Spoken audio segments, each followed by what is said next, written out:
Hoo hoo hoo! Sagittarius full moon is upon us, and I waited, I guess, till the calm after the storm to read it. The full moon in Sagittarius will speak a lot upon, as I'm just talking straight into this flame, will speak a lot upon direction and intention and liberation, be that from ideas or things. Mars and Jupiter and Chiron are also in the second house, and I think while that will have a lot to do with ideas, it will most definitely also have to do with things. And the two will fuel, or can fuel, when they work in disharmony, they can fuel this instability, this lack, this idea of, or mentality of lack. And that is ultimately fear. And it doesn't have to. Sagittarius is a warrior and shoots straight through things like that. But I do think it will bring to the surface those things to ask exactly that we play warrior and run through. Sagittarius full moon will, however, not be in the second house. It will be in the 10th house, which has much to do with power and honor in the many ways that we find that in either social status or professional status or what have you, which ties so tightly with the idea of warrior, let alone in that house.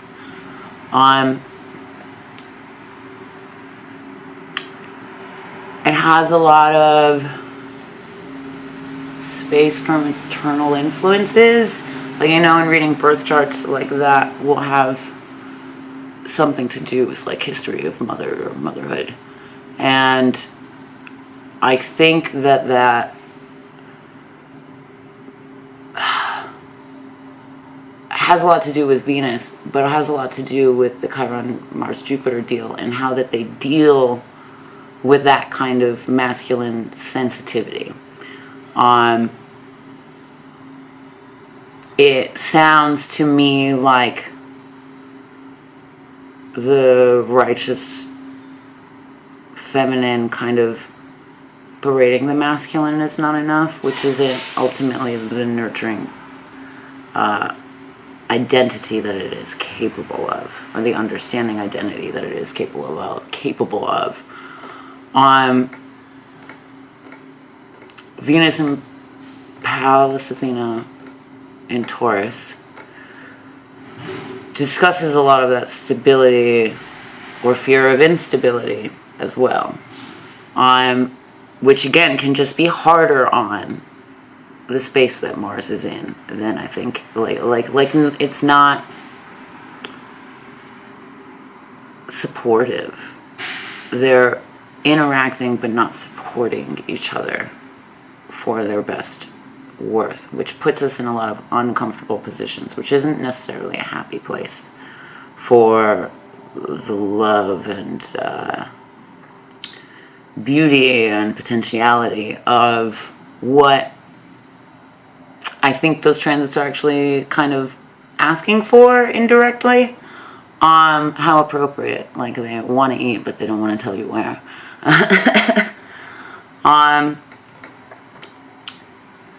I think all of that also speaks very much to doubt, like not just fear of lack or instability, but a doubting of, because this also, well, again, like I said, won't just have to do with ideas, but will have to do with things. And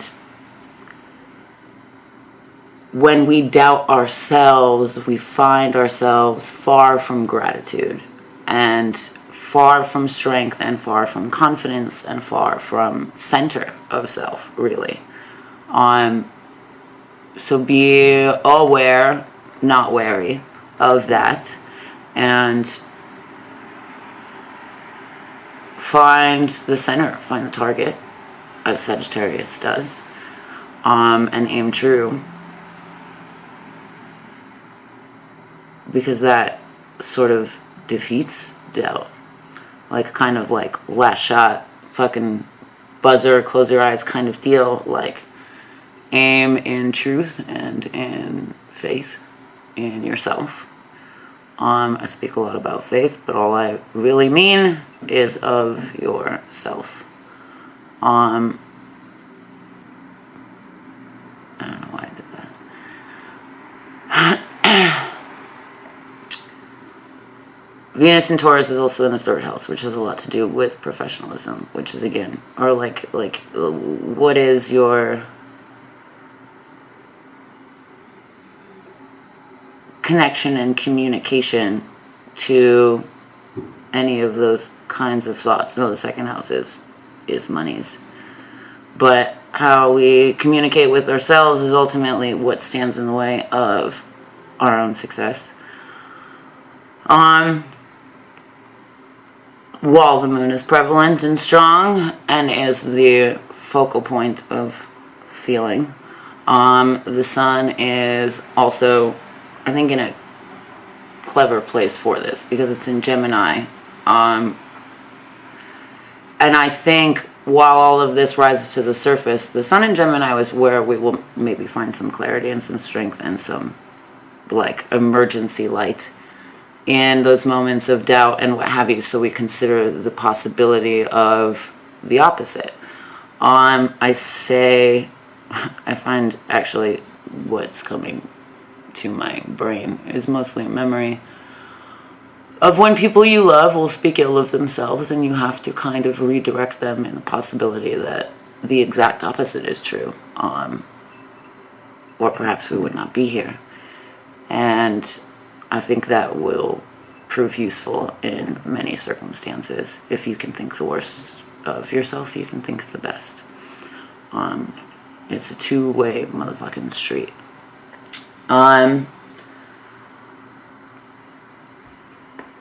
Beyond the 3rd house, Black Lilith is in the 4th house, which I think will speak to the darkness of those doubts and the depths of those doubts and those fears. And perhaps the discomfort will come in not having previously recognized or given space to recognition, again, with that sort of like overbearing, critical Venus energy. Like less nurturing, more demanding. With that kind of energy, the 4th house is home and the 5th house is play. So those two's ideas are going to call to the possibility of all of those emotions. Like, I think we will feel both dark emotions calling and be given a ripe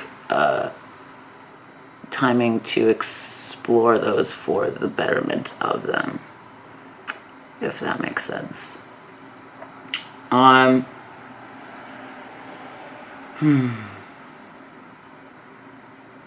Like the root cause, like emotional underpinnings. I feel like that's better wording.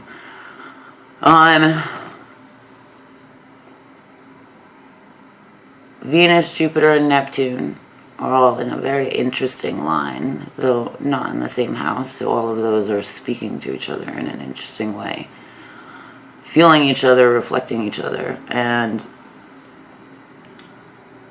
Jupiter is very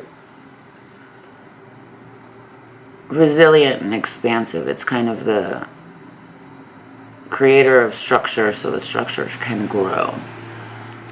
And Neptune is a very long lesson transit.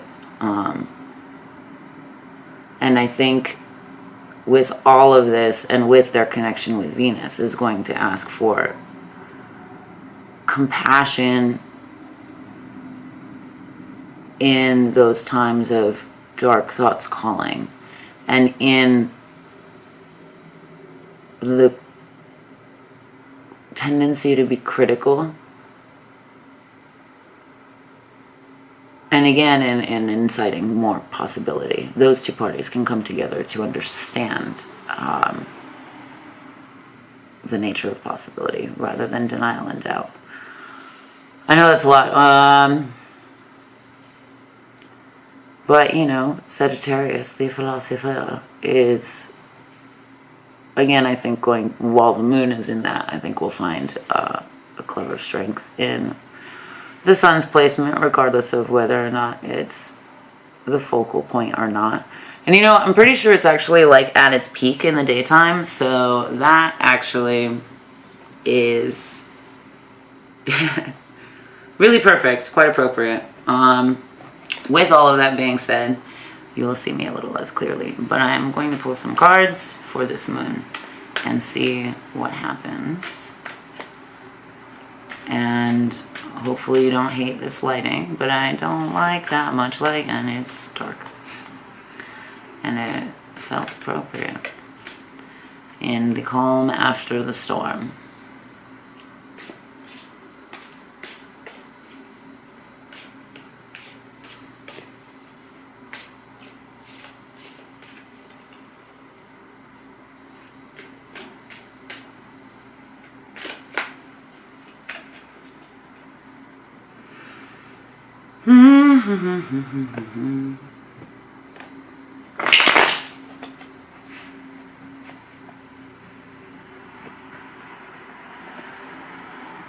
Other side up.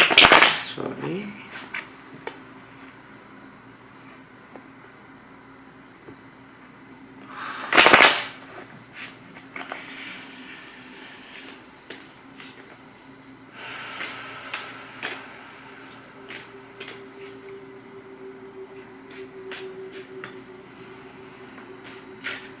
Interesting. Ooh, okay. I have a lot of feelings already, but we're gonna breathe for a second so I can kind of center with all of it. So like we're hanging out amongst the candlelight, my friend. Take a few breaths with me so that we can all kind of tap into the lessons of this moon and what it has to bring.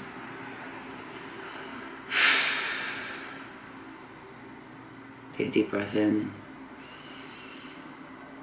And exhale, shadow card.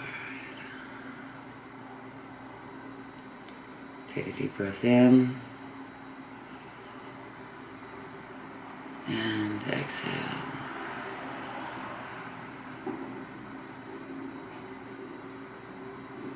Take a deep breath in. And exhale, shadow card.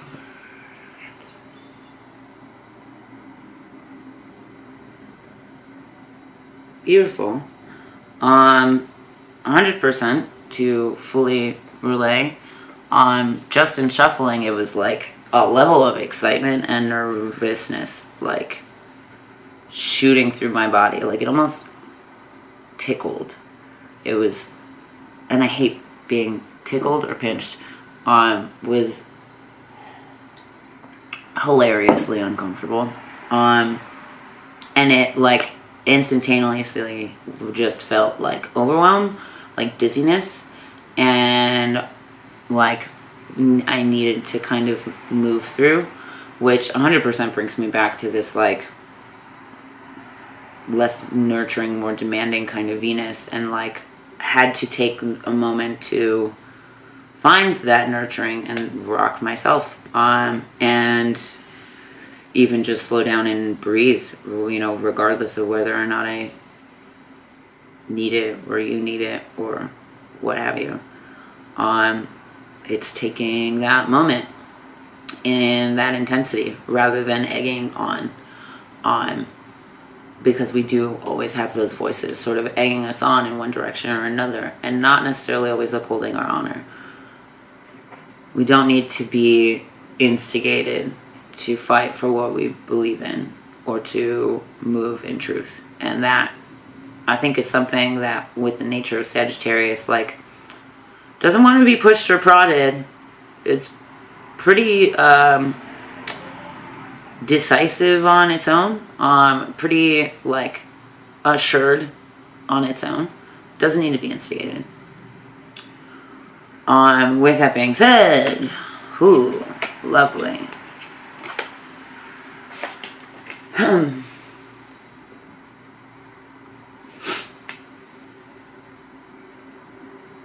the Tower, the Seven of Cups, the Four of Pentacles. I've talked a lot about sevens, which is what that sort of devolves into, the Tower. I believe sevens came up a lot in the last reading or two. And we've spoken a lot about sort of a leap of faith or what have you, as I'm recalling, like, barely.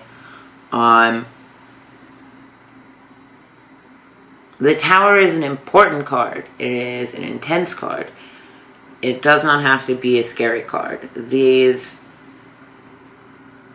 it's just like everything that I just felt like was packed into like 2 seconds, and it's all in this card again. And there's light on either side. Like, whether you implode or explode, like, there is a radiance to it. That only, like, you have to see true, like, clarity in. Like, you have to choose to let that sort of, like, be a light, or let it be ultimate darkness. It's kind of like when really bad shit happens, you know, you can choose to ignore it or choose to pretend you're fine, or choose to, you know, think that it'll never get better, whatever it is. But you can also choose to take that and move with it, or leave that and move forward regardless.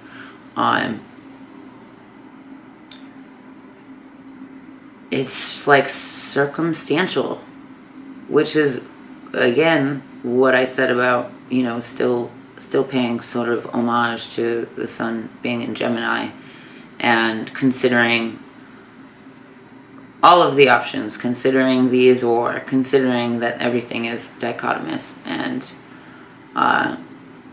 if life feels like one side of a coin, understand that this is not a two-dimensional reality, and there is another side to the coin. Or maybe it feels like a two-dimensional reality, but this is where you can build on that and create a more visceral, deeper reality, much like Black Moon Lilith in its positioning, and that beckoning of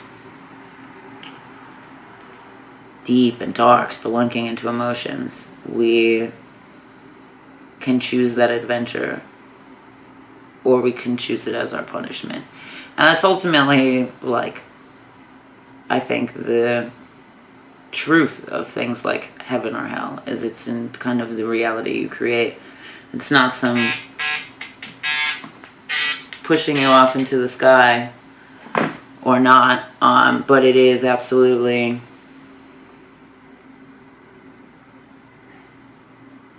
choosing whether you want to be in gratitude or in misery. Because it's not bliss and joy. That is another extreme entirely. I mean, that's the other extreme, you know, bliss and ecstasy and all of those things, and, you know, absolute pain and what have you. The center, I think, is gratitude. The center is a peace with gratitude. Sorry, that kind of threw me off.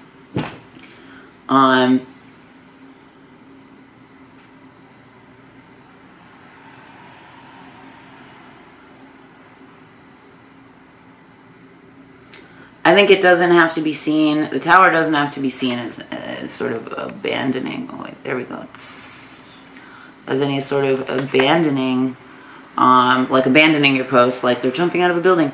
Perhaps maybe they are diving headfirst into something seemingly impossible,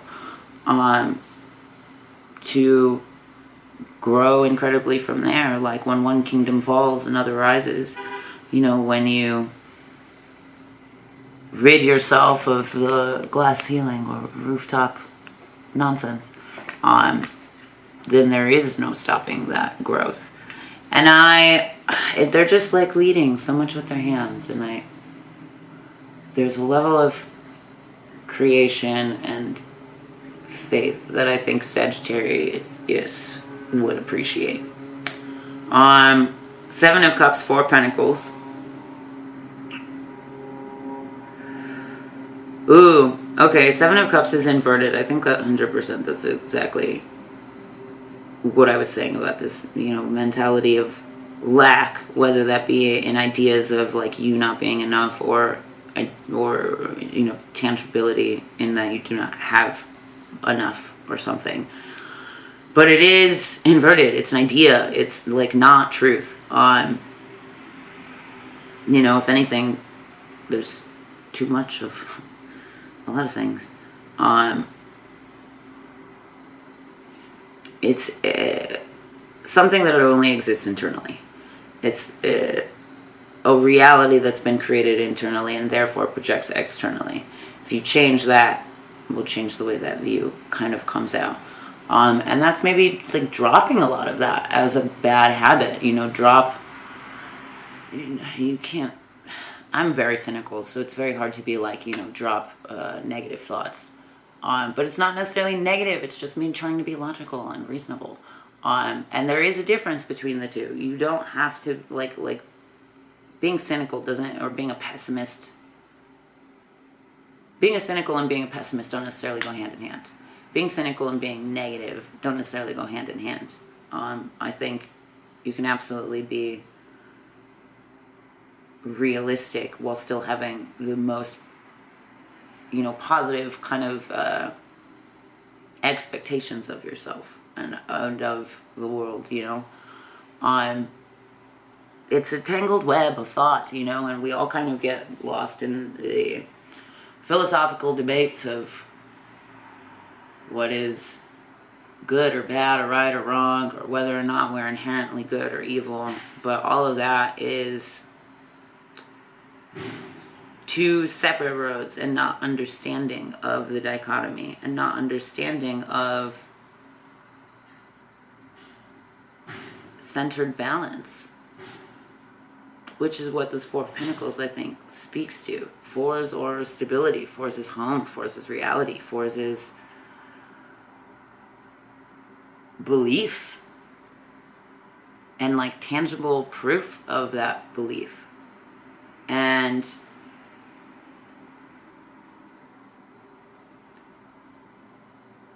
it's also inverted, which takes that energy and absorbs it. Like takes that energy inside. It's almost like a reminder that you can project on. It's also very yellow. He has this like yellow heart in the center of his heart. Yellow flower in the center of his heart. And that, I think, absolutely speaks to solar plexus chakra, but also what I've come to understand that in recent days is perhaps we have an understanding of how much we need to cater to those. I have talked to somebody who like sees colors in situations and emotions as well, and had a sort of depressive connotation with blues and had a very positive connotation with yellows. But if you think about, like, if you only were to focus on the solar plexus chakra, that would very much create imbalance in the ego, and perhaps project far too much of the ego. It would make us kind of top heavy and ungrounded, and I think that's a space that we ought not forget. And I think that's a space that can spoil and almost go rancid. Like yellow is also bile. Yellow is also sickness to a degree, and in some shades and contexts. But there's also some research I stumbled upon about blue lights being like anti-inflammatory, and I think that is perhaps why blue has so many shades.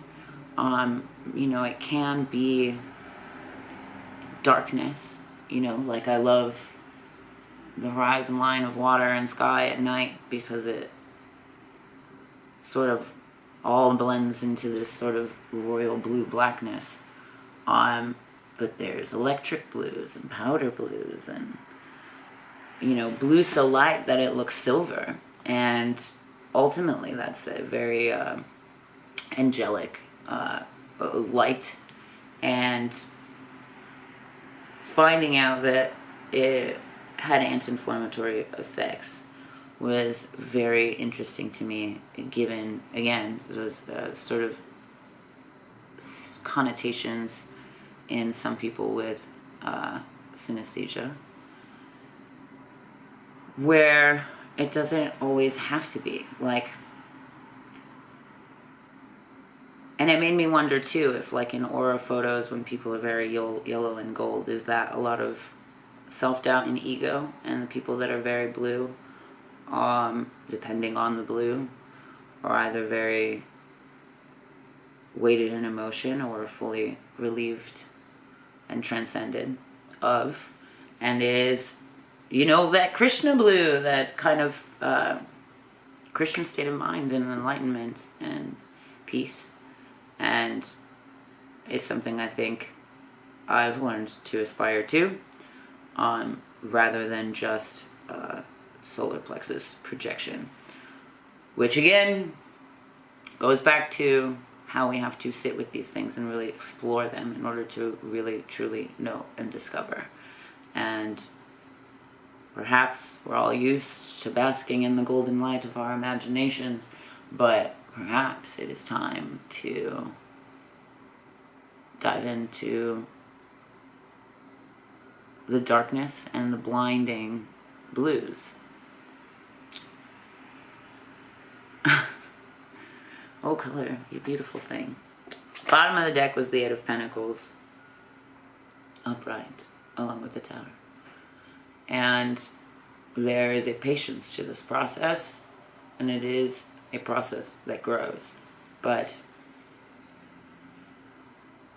we grow slow. It's only sensible to give patience to the things that we grow from us as well. Oof. And the sun behind him is the ultimate pentacle. And perhaps that's it. We're looking in the wrong fucking places. We're focused on the wrong shit. Worried about the wrong shit. That is the ultimate pentacle. Which would be a 9, which would be what carries us on forward in life, not just in the growing of the 8s, but the purpose of them. And perhaps that's exactly it. Legit, he's focused on, this shit's growing or not growing, or when is this gonna sprout? Because I'm planning this nonsense. Not nonsense, beautiful things. And ultimately, the sun is creeping up behind him and going to bring him new possibilities, but he's not watching he is not recognizing that. He's distracted from that. And that, again, is where gratitude comes in. Because if he was just, chilling and at peace and, loving and, I planted this, and if it doesn't sprout, it doesn't mean that I'm incapable of growth or that I kill things. But if it does grow, it does mean that I have love and put love somewhere, and it showed. But regardless, it was a beautiful experience, it was a beautiful time, and it was healing to be out in the world for it. Honestly, it looks like he was planting at night, and the sun's coming up behind him, and the sky's changing really beautiful, sunset. And if anybody has seen that, it is a beautiful time. As simple as it seems, as much as it happens, it is always beautiful to see. And that is perhaps one of those minute details in everyday gratitude that can be more healing for the illness of doubt and lack and in our minds and in our hearts that plagues us.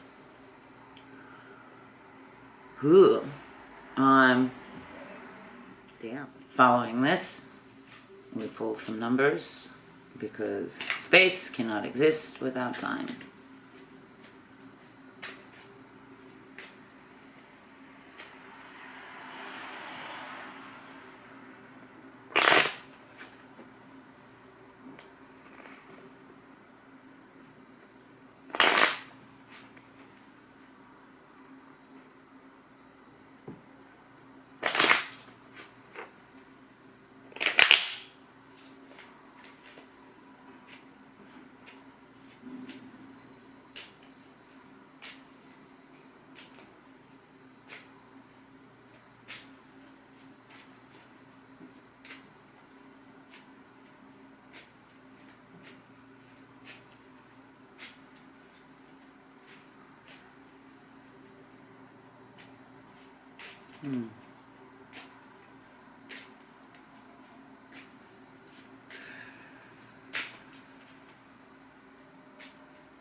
Okay. Just like before, much like we always do, much like we need to do, maybe. Just like we're hanging out in real life. We'll take 3 deep breaths together and be open to receive our shadow card. Take a deep breath in and exhale. Take a deep breath in and exhale. One last deep breath in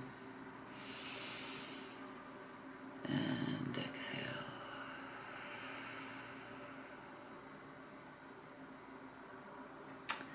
Interesting.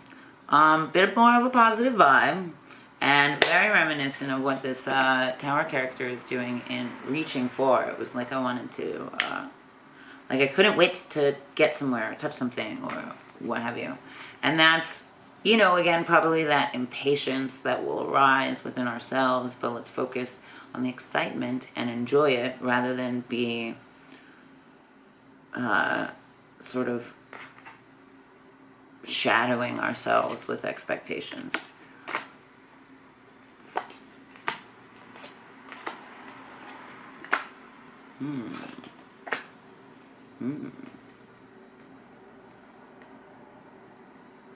King of Hearts, Ace of Diamonds, 8 of Diamonds.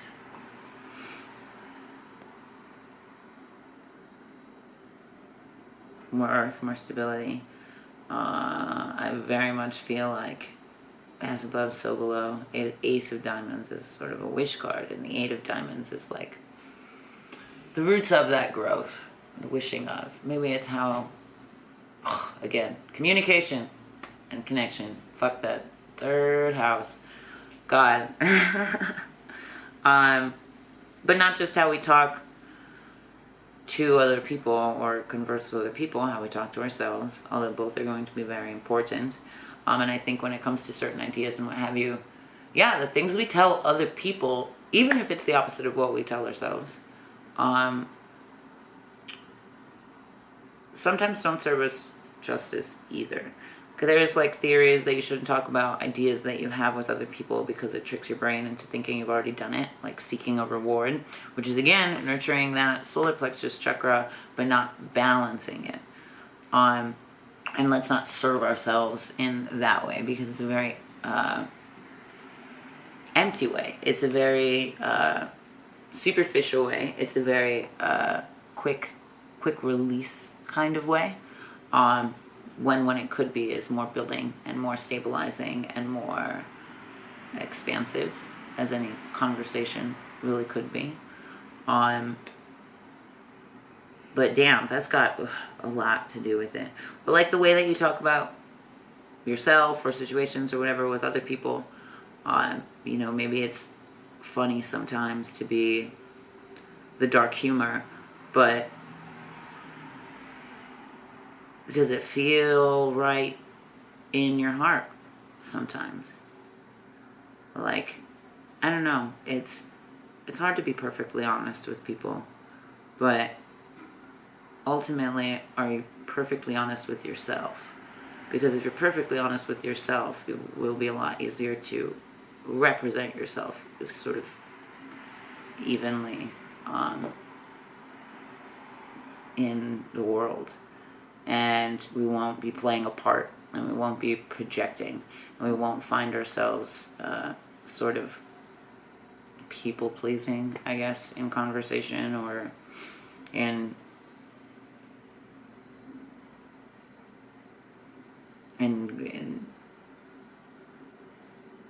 communication and relation. And not relationships, but just in the way that we relate.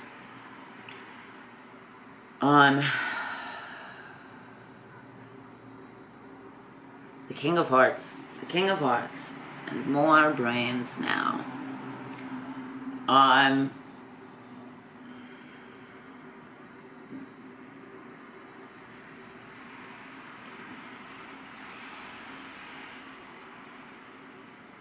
It's cleansing our heart of this internal conflict of more. And while that is motivating and can be inspiring and sort of our reason to fight, it's because we know we are worth more, and the external circumstances are not reciprocating that in whatever connection. But again, that comes back to this sort of confidence and this balanced nature of your solar plexus and this sort of banishment of doubt and fear. And like, do away with your fear of self. Do away with doubt. Just be light and create. Wow. Wow.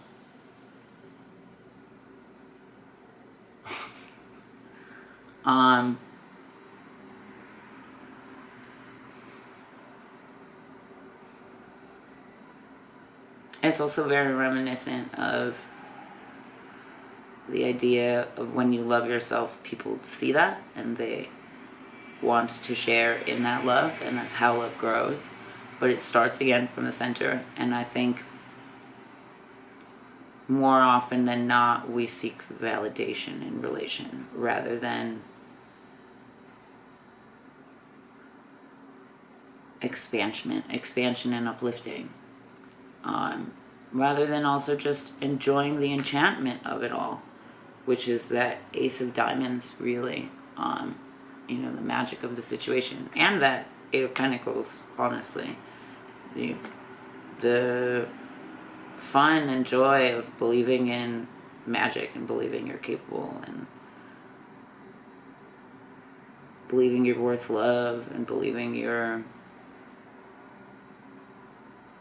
good, when perhaps that's harder to see because we're dressed in shadows, or because we're sold the shadows, or because we're surrounded by shadows. But fear not. We need the shadows, or we would never see clearly.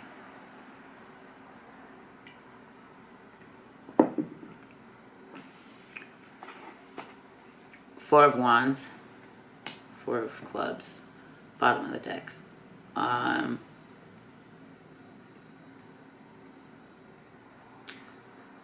Which is actually the only fire energy. Interesting.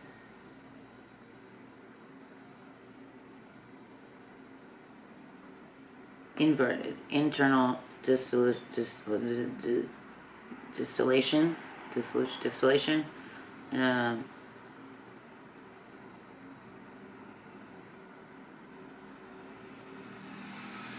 Internal flame, like spontaneous combustion, like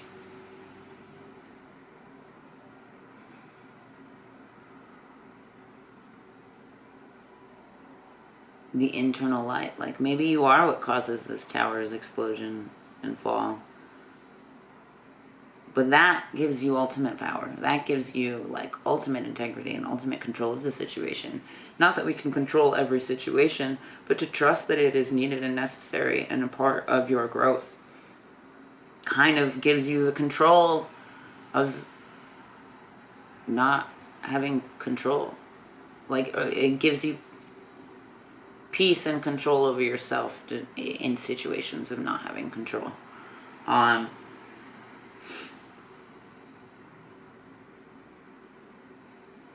It's like the furnace on the inside. The stabilizing, recognizing, equalizing temperature of ourselves. And it comes in small ways, again, like the sunset. If it were not for such a small and simple phenomenon, I mean, it's not small, but it seems small in our day and in the grand scheme of things and everything that's happened. You know, it's not like we see the sunset all the time or the sunrise. But kind of maybe figure out what that means for yourself internally. Like, what is your sunrise and sunset? What is it that builds you up and breaks you down? And that will help you, understanding both fully will help you understand the flow throughout, and how you really navigate a day in any way, let alone your life.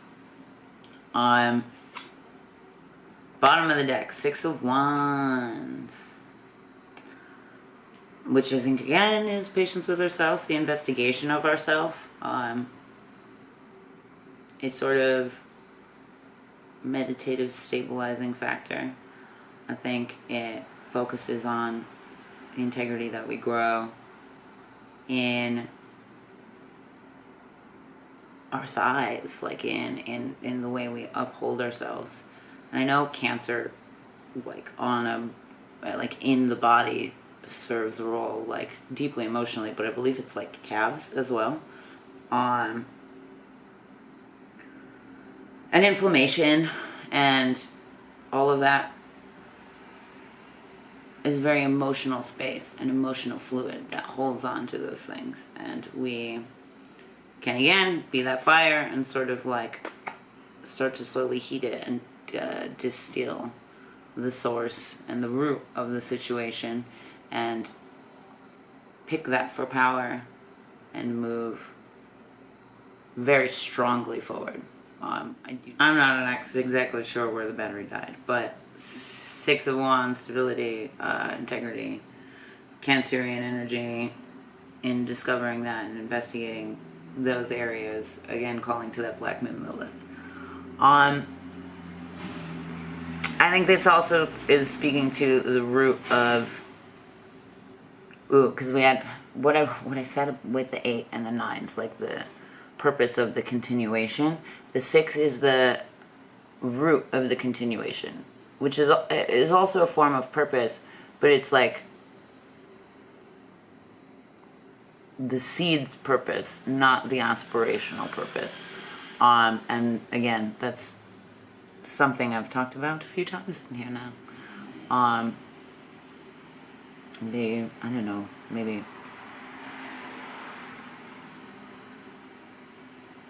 root cause of where we find integrity. I